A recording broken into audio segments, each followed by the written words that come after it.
Տավուշի մարզ հերթական աշխատանքային այցը մարդու իրավունքների պաշտպան Անահիտ Մանասյանը սկսում է մարզային ստորաբաժանումից։ Խորհրդակցության առանցքում տեղական կառույցի գործունեության արդյունավետության բարձրացմանը, Տավուշի մարզում մարդու իրավունքների պաշտպանության ոլորտում առկա խնդիրներին, դրանց լուծմանն ուղղված քայլերին առնչվող հարցեր են։ Պաշտպանը կարևորում է մարզային այցերը, որոնք հնարավորություն են տալիս տեղում ծանոթանալու մարդու իրավունքների խնդիրներին եւ ապահովելու առավել հասցեական արձագանք։ Շատ կարևորում եմ ոչ միայն մարզում իրականացվող այն կարևոր զարգացումները, որոնք հնարավորություն են տալիս նաև ինչ-որ առումով փոխելու ընդհանուր վիճակը, այդ թվում իրավունքների պաշտպանության առումով, բայց դրա հետ մեկտեղ կարևորում եմ նաև մնացած խնդիրների անընդհատ բացահայտումը, արձանագրումը եւ բարձրաձայնումը,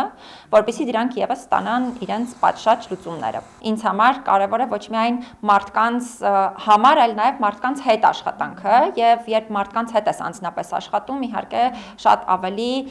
խորությամբ ես խնդիրները տեսնում։ Կարծում եմ, որ այդ այցերի արդյունքում մենք մի շարք մարզերում, այդ թվում Տավուշի մարզում բավականին առաջընթաց կարողացել ենք ունենալ։ Այցի հաջորդ հասցեն հույսի կամուրջ հասարակական կազմակերպության Իջևանի մասնաճյուղն է։ Անահիտ Մանասյանը ծանոթանում է շահառուների կենցաղային պայմաններին, կենտրոնի զարգացման ծրագրերին, շփվում երեխաների հետ, իսկ անձնակազմի եւ սաների ծնողների հետ հանդիպմանը հատկապես շեշտում է կարծրատիպերի հաղթահարման, ներառական եւ համերաշխ միջավայրի ձևավորման անհրաժեշտությունը։ Պաշտպանը խոսում է նաև քաղաքացիների դիմումների հիման վրա խնդիրների լուծման մասին։ Բավականին հարցեր են քաղաքացիները բարձրաձայնում, թե իրենց զբաղվածության, թե օրինակ հաշմանդամություն ունեցող անձանց, երեխաների իրավունքների հետ կապված, կամ օրինակ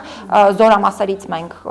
բազմաթիվ դիմումներ ենք պարբերաբար ունենում, ոչ միայն զորամասերի հետ կապված, նաև ընդհանուր զինված ուժերում մարդու իրավունքների պաշտպանությանն առնչվող հարցերի դիտանկյունից։ Նախորդ տարի, եթե վերցնենք զինված ուժերում իրավունքների պաշտպանության հետ կապված հարցերը,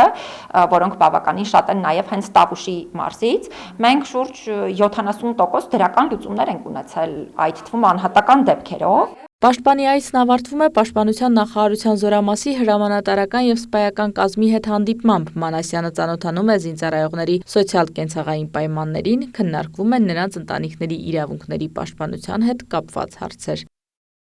Իրինամ Կրչյան, Գայանե Թամամյան, Վահե Թամամյան, Լուրեր։